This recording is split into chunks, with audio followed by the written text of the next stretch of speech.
Hello, thanks for joining Your Body Advocate podcast. I'm Ruth Cummings, your host, and today I have a really fun interview with Jennifer Wiese. She created her own gluten-free company to make some snacks for her autistic son. They weren't able to find any yummy snacks, and so they created a company to do that. We talk about a lot of things today, like supporting autistic children through school, through college, and beyond, and how to start a company. And one of my favorite parts of this interview is how to really dig deep on labels of food. Please enjoy this interview with Jennifer Wiese. Let's take a deep breath to relax. Ready?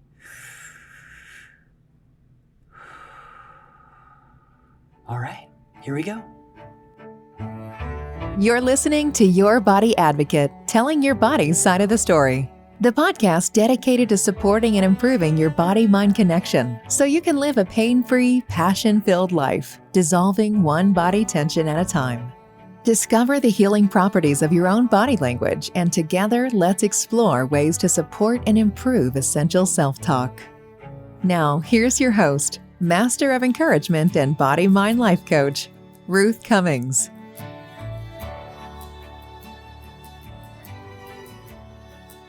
Hello, everybody. Today we have Jennifer Wiese. She is the founder and CEO of BeeFree gluten-free bakery, and she never saw herself as an entrepreneur. But after her eldest son was diagnosed with autism back in 2008, she found herself on a new path. While searching for gluten-free foods to help her son's overall well-being, she quickly found that gluten-free and tasty did not often go together. That is very true. So she enlisted the help of her mother, and they got busy together in the kitchen, recreating their favorite family recipes. Once they created a snack that all four of her boys would enjoy together, she knew she had something big. Now, 12 years later, she's laser focused on bringing delicious snacks full of real ingredients to the world while creating jobs for adults with autism. Well, welcome, Jennifer. How are you today? Good, Ruth. Thanks so much for having me. Oh, you're welcome. Yeah, I love this idea, and I have actually several of my family who have autism. My cousins, people in many circles in my life, and this really caught my eye when we first communicated, and I was like, wow, I really want your message out to my audience. Not only your product and the snack, which I can't wait to get. I know it's in the mail, and maybe it's there today. I'm hoping so. I can't wait to taste it. But the other also is the idea of creating jobs for the autistic community, and just your path. I think it's just fascinating. I'd love to hear all about it. So start wherever you'd like, Jennifer. How are you, and how did you get started? And I want to hear about your son, please. Oh, great. Okay. So, well, 4 sons, and our oldest is on the autism spectrum. And so when he was 8 years old, he's 26 now and doing very well. So I'll just start with that. He's thriving. He's doing really very well. But so when he was 8, my husband and I were looking for all the things that we could do to help support him. What can we do to, build these support systems around him and position him for the best life possible? And where we landed was food. My husband and I are really comfortable in the kitchen. And so that's where we dug in. But the idea came from an autism conference that we attended in Vancouver back in 2008. And that was one of the things they were talking about was functional food and how food can, really be impactful specifically for people with autism. And just cleaning up their diet, eliminating gluten and any inflammatory trigger. And so that seemed reasonable to us. And so we stopped at Whole Foods on the way home because we knew none of the conventional groceries in our area of the United States, which is Indiana. And we knew there would be no gluten-free sections in the conventional groceries. So we went straight to Whole Foods and we bought everything in their little tiny 4-foot section that was gluten-free. So excited to try it. And what happened was it all went in the trash. We tasted it. it might have said cookie on the outside of the package, but it tasted like cardboard. And it was filled with all kinds of chemicals and stabilizers that I just really wasn't interested in feeding my family. But we didn't stop there. We felt determined. We felt like it was worth digging into a little deeper. And so we did. And my husband and I we're just problem solvers, like, when we love a challenge. And so that's what we did. We took it as a challenge, and we took it as a, something that we could try to find a solution for. So we did. We got busy in the kitchen. My mom helped me, and we recreated favorite family recipes, and it took years. And I know it sounds ridiculous, but it really, really took years to create just the right combinations of different types of flours in this flour blend that we were making. And just little tweaks here and there, that some of the little simplest tweaks made the biggest difference. Like a rice flour, we found that we wanted to use rice flour, but we couldn't find the type that wasn't grainy. And so we went to the Asian food market, and their rice was really fine, powdery. It wasn't grainy at all. And so that's what we used. And so just little things like that, that just really took time and energy and effort to find a solution for that would make a difference.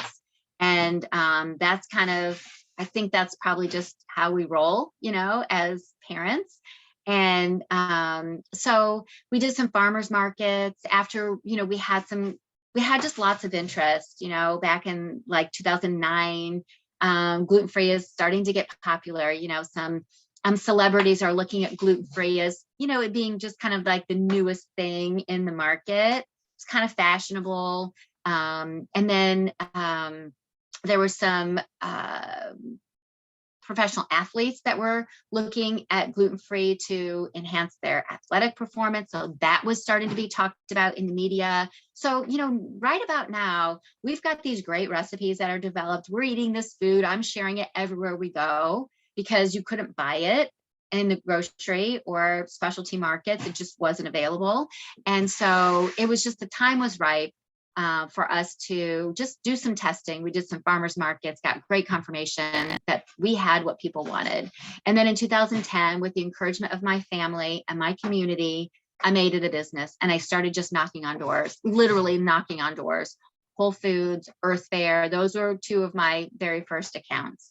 So so that's how I got started. And we've just grown every step of the way. We've grown until we like reached a hurdle, or a stopping point. And then we figured it out. How do we get past it? How do we keep going on to the next phase? And so we've just done that consistently for the last 12 years. And today we have a team of 5 people that are the core team of BeeFree.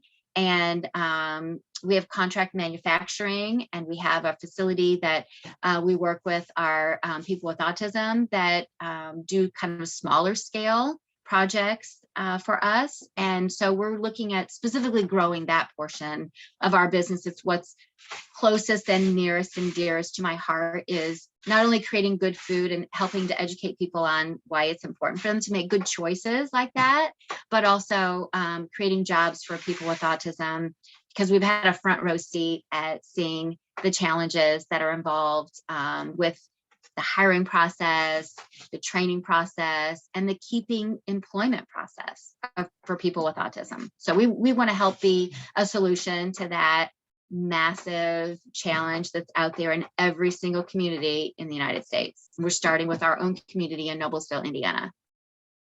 Wow, that's really great.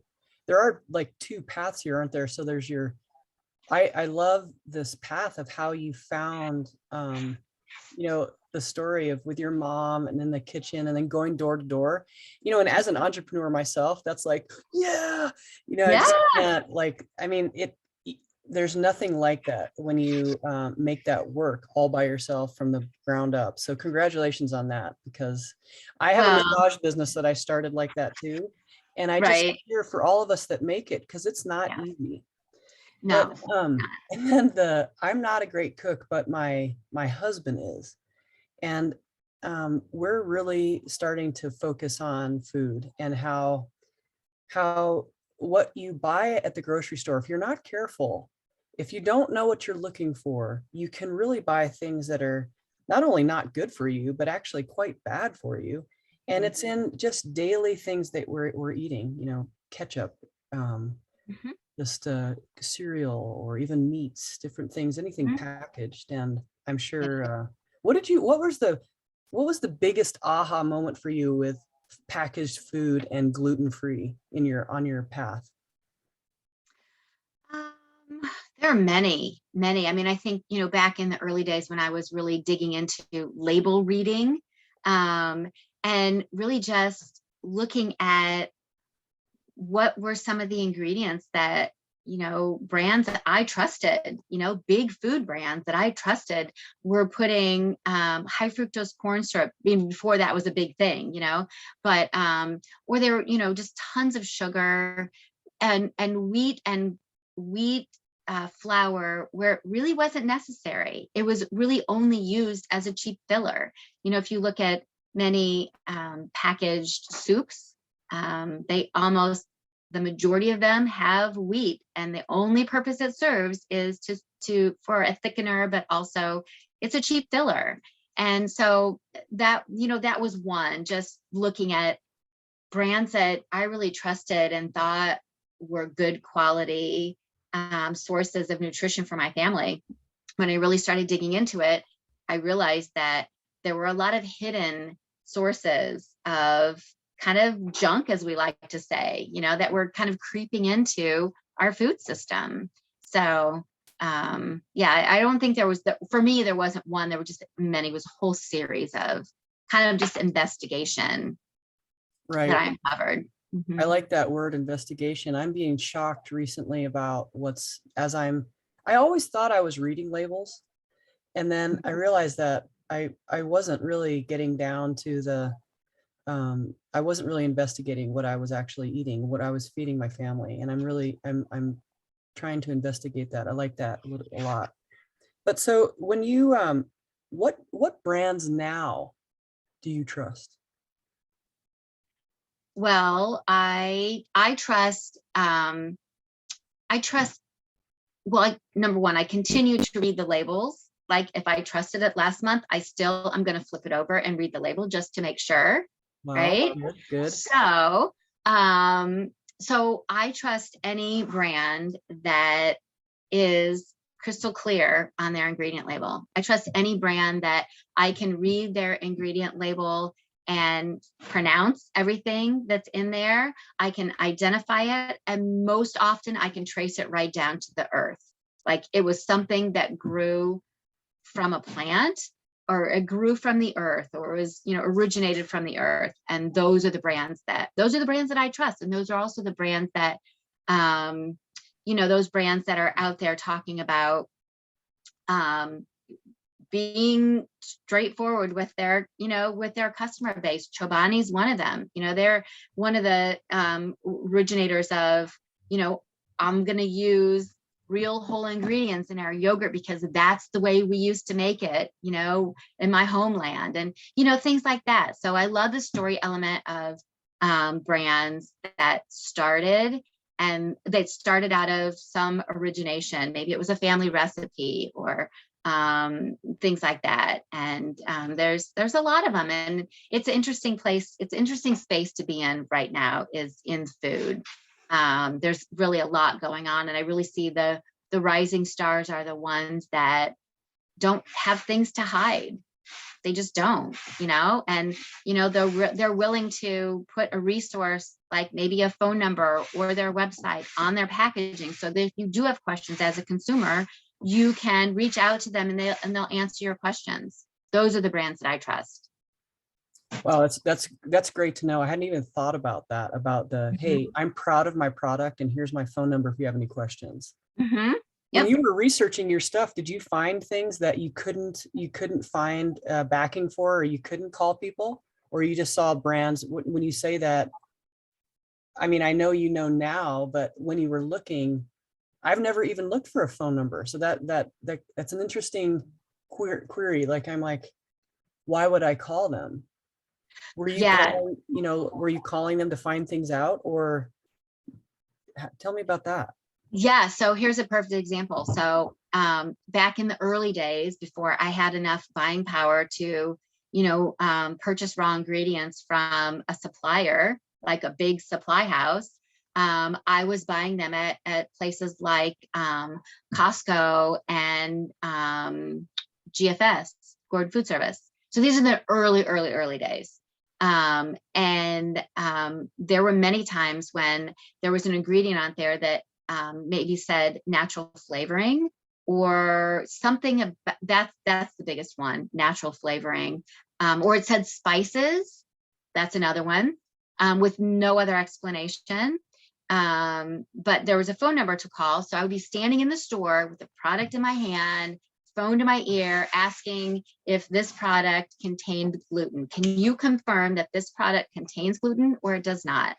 And because I was labeling my products as gluten-free, so I had to know. We also do testing. We also do third-party testing as well. But before I purchased it, I needed to know if it was a gluten-containing ingredient or not.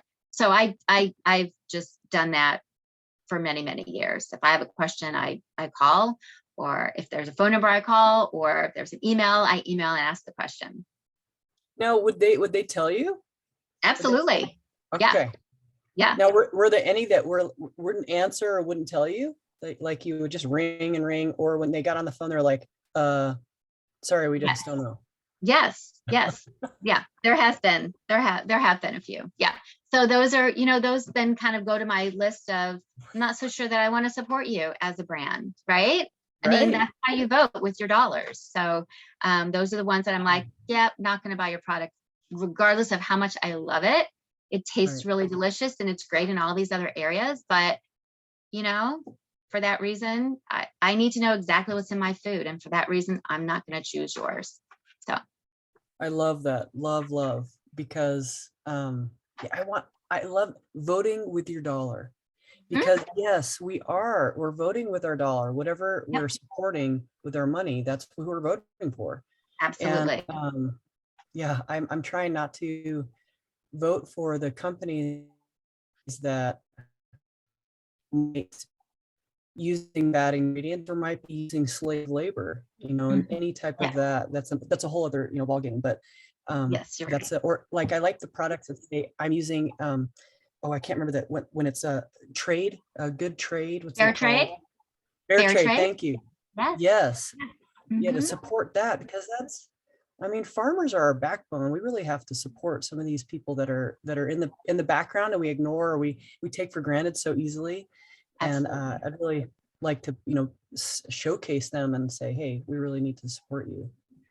Well, let me just change gears a little bit. And I love what you've said about everything about the making your product. Well, let's talk about your path with your son, and just that the challenges with all four of them, but your oldest, on the spectrum. How's that been? And what could you give new parents of someone who has autism or is on the spectrum, what would you suggest for them to ease their road at all? Well, I would say that to surround yourself with people that are supportive, that are uplifting, that are providing you information that is truthful and positive, because our experience has not always been that.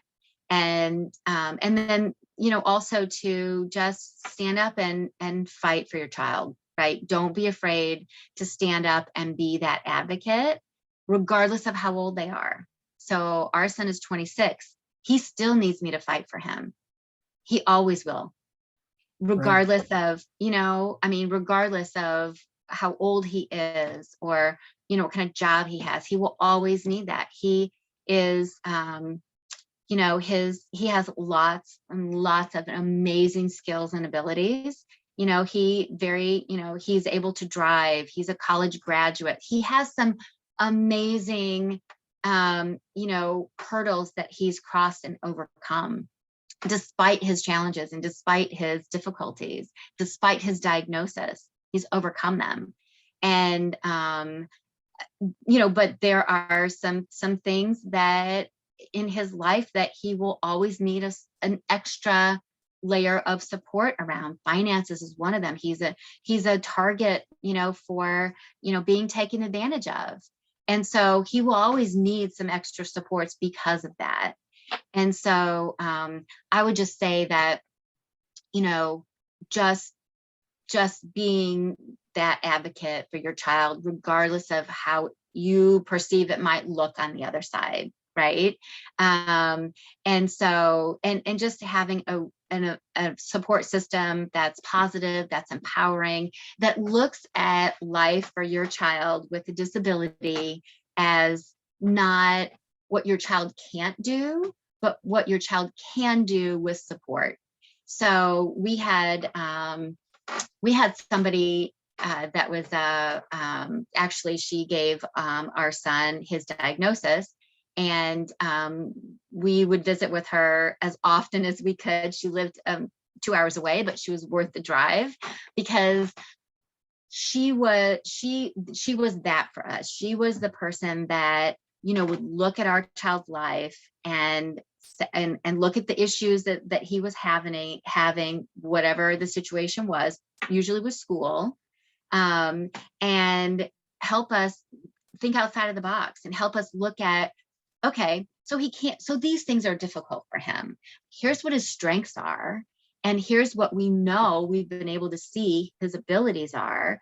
What can we do to help produce more of that?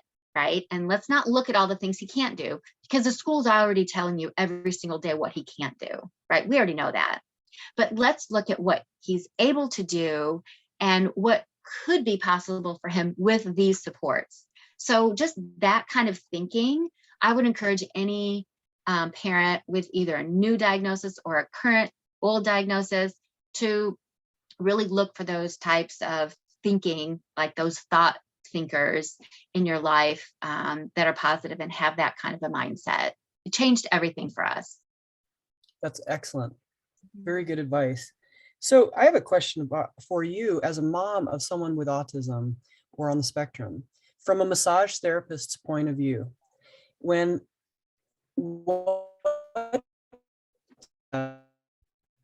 How did you ever see him, or not, both sides, digest emotion within his body? Did you see, what type of stress and tension in the body have you seen?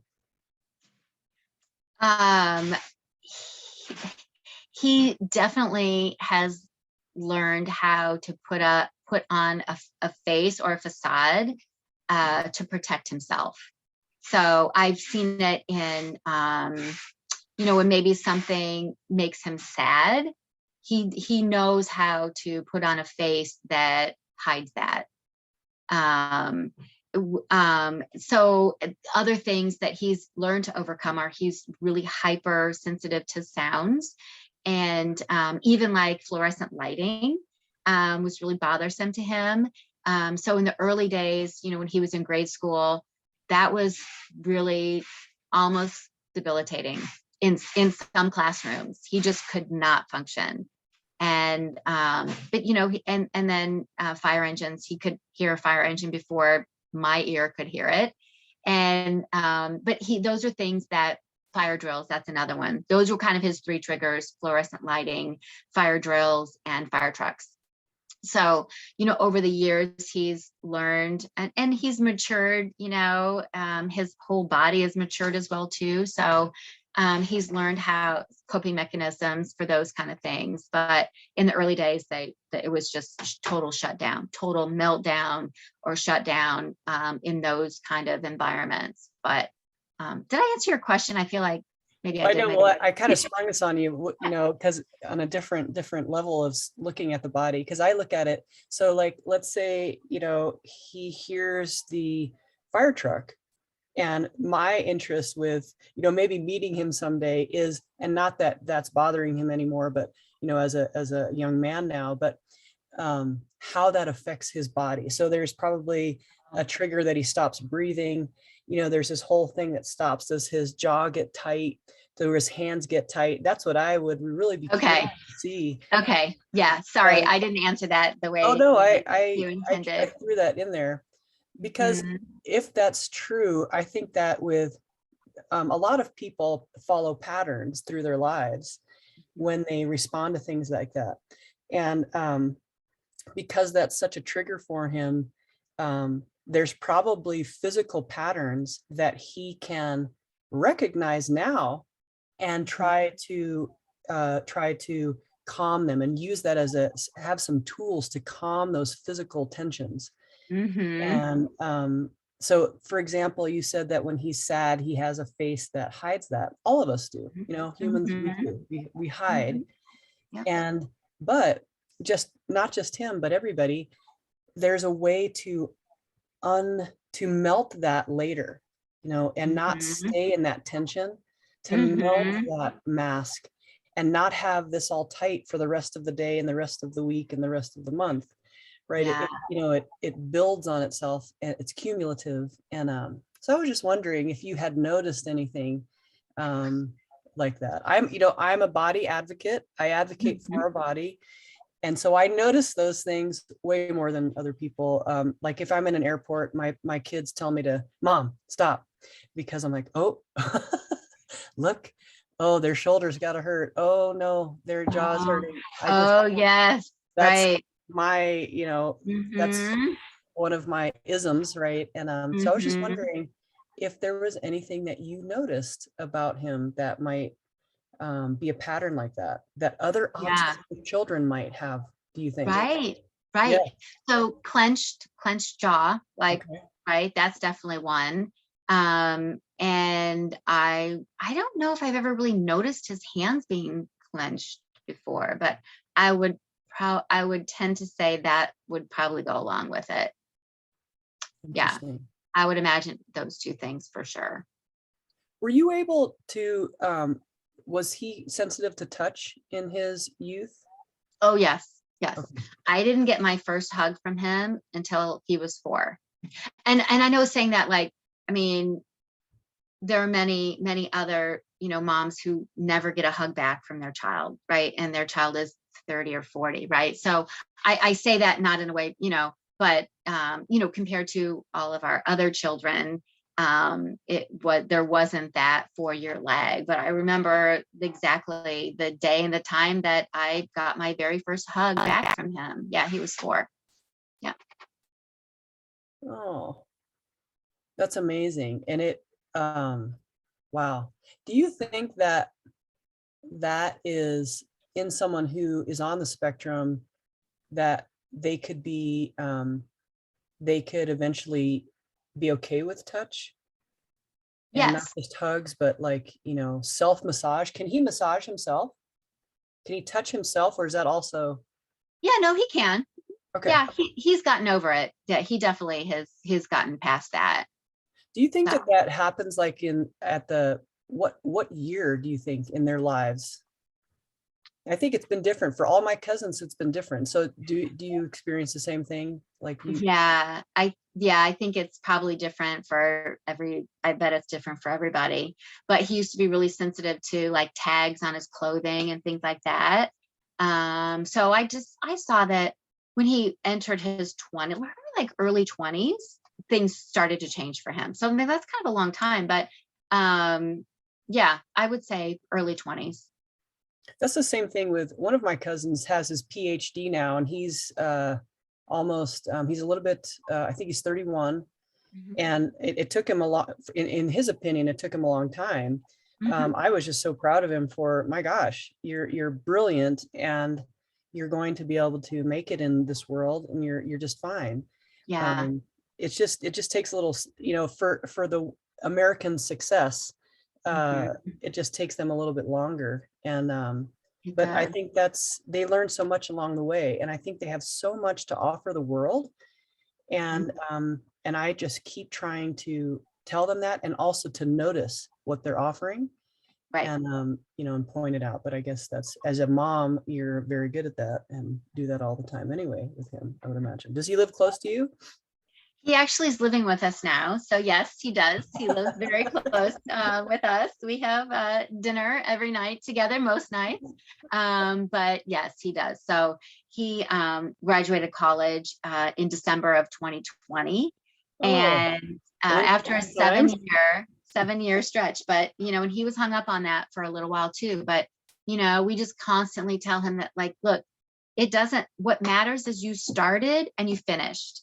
What Yes. happened in between there doesn't matter. It does not matter. And your future employer will not care how many years it took you to finish. He or she will look at the journey, right? You started, you finished, and what did you take away, and what kind of amazing skills can you offer the world? And so, so it definitely has been rough with COVID, and all of that threw a big wrench in his plans for an internship. That never happened because of COVID. So he exited college with his degree with not much experience. And so that's been tricky, and that's really been difficult for him. And so we're working through that, but it's his passion is sports. He has a degree in sports marketing and sports journalism. So he just has this love and passion for sports. Football is his favorite, basketball, and then any other sport. You pick it, he's going to love it. But he also has a real gift for working with kids. Middle school kids really are kind of the sweet spot for him. And he's doing some coaching right now. He's on the staff of the high school, our local high school coaching staff for the football team. And he's part of their freshman coaching staff. And he's really, really loving that. And he's done some announcing. He's got a great voice. He's quick, he's witty. He's really got a great skill for that. So, announcing, coaching, refereeing, and then, anything in the, broadcast. He would be a great sideline reporter. He'd be really interested in being a color analyst. He loves the facts, the details. He knows most about most of the professional football players. He'll probably be able, if you picked out one and said, hey, Augie, can you tell me where number 7, where do you grow up? Where do you go to school? He can tell you all of that from just about the majority of NFL players. He's really got an amazing mind and a memory that's really incredible. So. Wow. Well, I might have some ideas for him. A couple of my clients, to do some stories. We might be able to connect there and figure something out. Yeah, that'd be so great. We should talk later. Mm-hmm. I wanted to change gears one more time and talk about this jobs for autistic adults. Uh-huh. And where can people look for that, or how can people support that, or tell me more about that? Yeah, so you can go to our website, BeeFreeGF.com, and there's a special page there that gives more information about how exactly we do promote jobs and support jobs and create jobs for people with autism. So we partner. So we're located, as I mentioned, in Noblesville, Indiana. It's just north of Indianapolis. So we're just a little town, and but we have some really great resources. We partner with an organization called Janus Developmental Services, and together we are able to offer jobs. So we have the actual jobs that need done, and they have the support mechanism to help support the individuals that we hire. So so whether that's a one-on-one aid that helps do the training and stays as long as needed, or whether that's helping with the hiring process, just all those pieces, we join forces with them to be able to create jobs in a meaningful way. That's great. So Yeah. I have that link here, so I'll add it to our show notes. Oh, good. And on the flip side of that, when we first spoke, we talked about some of the missing pieces of what's happening in schools, and especially in college, that in high school, in all the way up through high school, K through, through 12, that there's some support for the autistic child. Right. But then once they go to college, there isn't as much support. Can you speak about that a little bit? I would be happy to. I feel like it's such a miss with the university that we had experience with. And a big part of it is some of the mentality is that, well, if your child can make it to a college, if he can get himself here, if he's qualified for college, he can make it to a college campus, he can show up for class, well, then he should have all the other skills to do all the other stuff to be successful in college. And that thinking is just, it's not realistic for somebody with a disability, and it's like, my husband always uses this term. He's like, it's like telling a blind person to just try harder. Like, come on, like, just try harder. That's his analogy, right? So we feel as parents that regardless of how old your child is, an adult child, if they need certain supports, they should be able to have them. And if I, as the parent, need to be involved in that and help set up those parameters, whatever they look like, that to me seems like a much more successful pathway, instead of saying, well, your child is over 18 years old and he's a college student, so he's going to have to just speak for himself. So you can imagine that a lot of college students, any student, I don't care how old you are, you don't want to stand out. You don't want to even walk in an office that says disability services. That's not very empowering. So, I just feel like the parents, there needs to be a way for parents to be involved in their college students' life and success.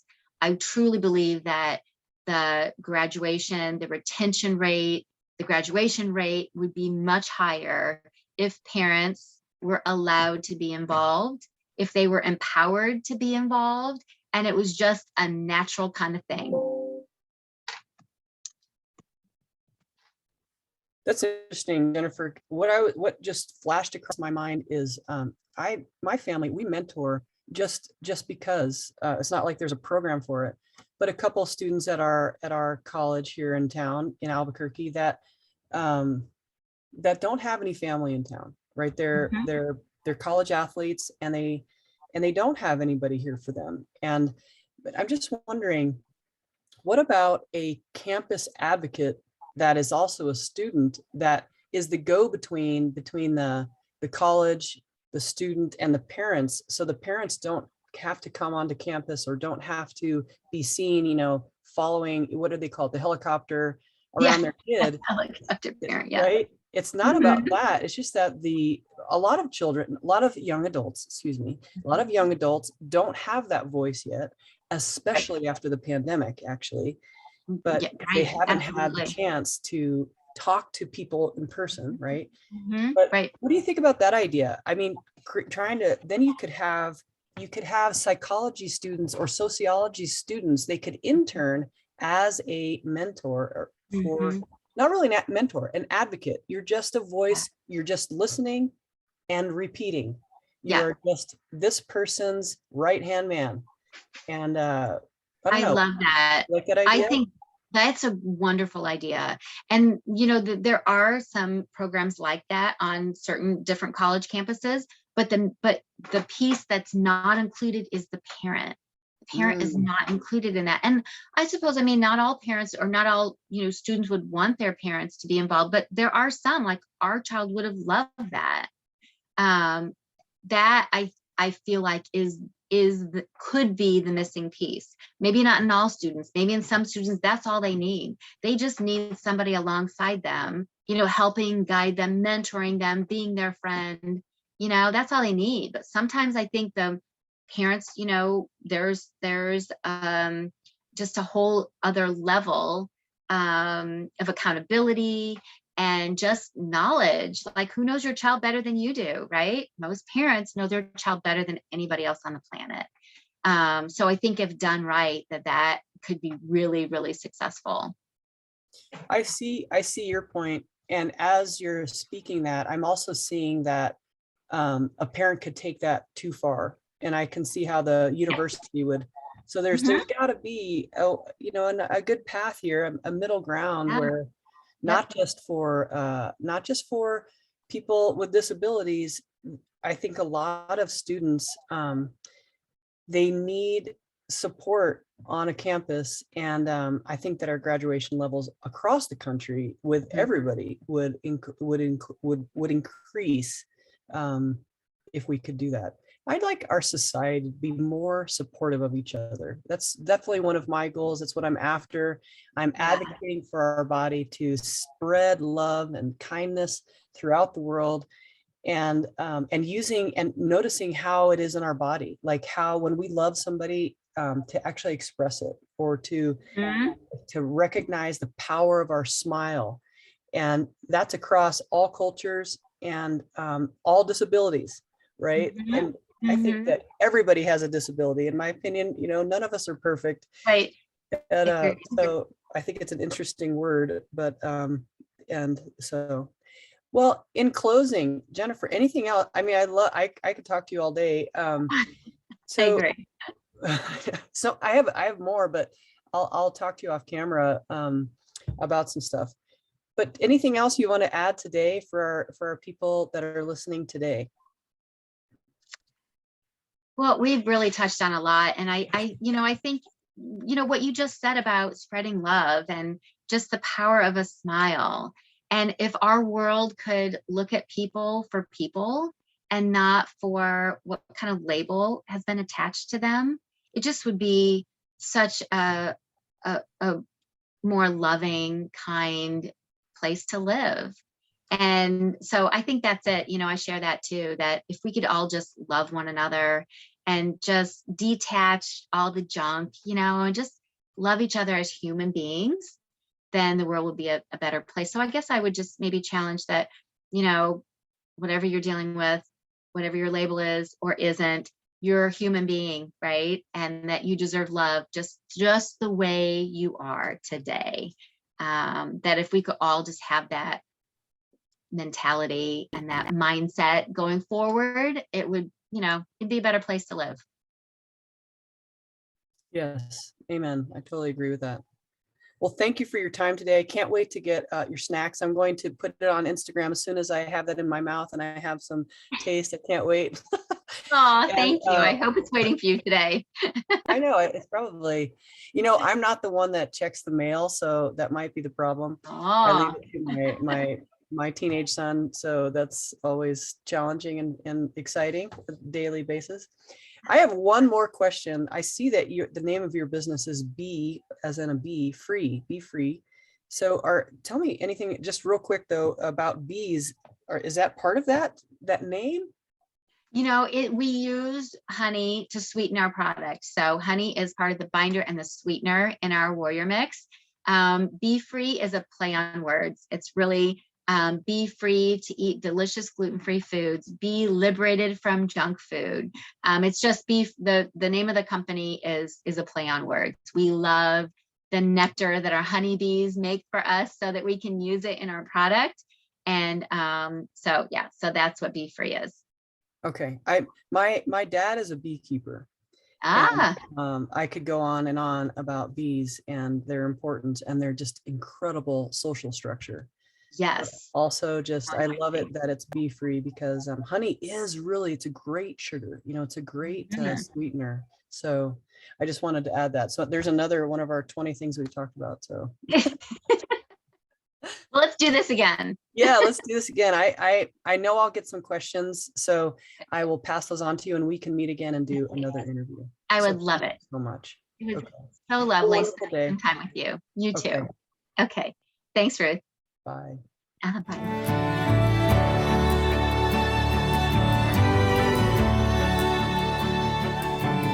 Hello, and thanks for joining us for Your Body Advocate podcast. I hope you enjoyed our interview with Jennifer Wiese today.